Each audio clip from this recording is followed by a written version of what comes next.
In today's video, I'm going to teach you how to enter bills in QuickBooks Online. Managing your bills effectively is a crucial part of staying on top of your business finances, and QuickBooks Online makes this process simple and efficient.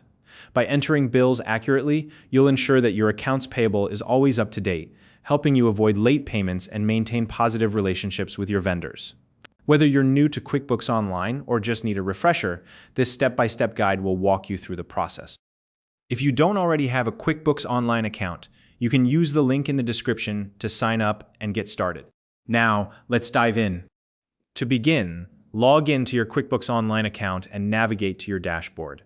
The first thing you'll do is click on the New button, which you can find in the upper left corner of the screen. This will open a menu with several options. From this menu, select Bill. This is where you'll start entering the details of the bill you received from your vendor. Next, choose the vendor from the drop-down list. If the vendor isn't already listed, you can add a new one by typing their name and filling in the required details.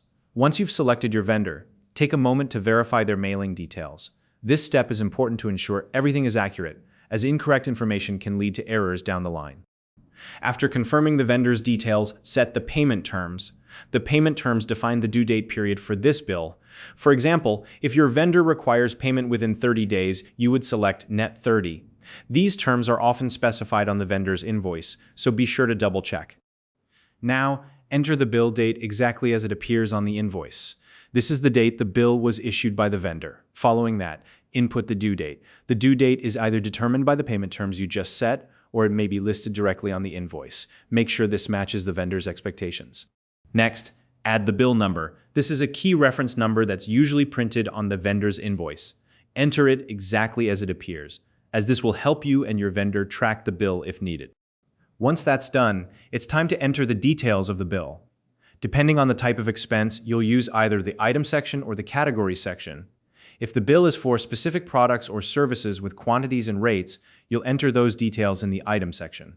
On the other hand, if the bill is for general expenses, such as office supplies or utilities, you can use the category section to assign costs directly to an expense or cost of goods sold account. Take your time here to ensure that everything is categorized correctly. Before saving the bill, it's crucial to review all the information you've entered, double-check the vendor name, mailing details, payment terms, bill date, due date, bill number, and the bill details. Ensuring that all of this is accurate will help you avoid issues later. Finally, once you're confident everything is correct, click Save to record the bill. QuickBooks Online will now update your accounts payable and reflect the bill in your reports. And that's it. You've successfully entered a bill into QuickBooks Online. If you found this video helpful, please like and subscribe.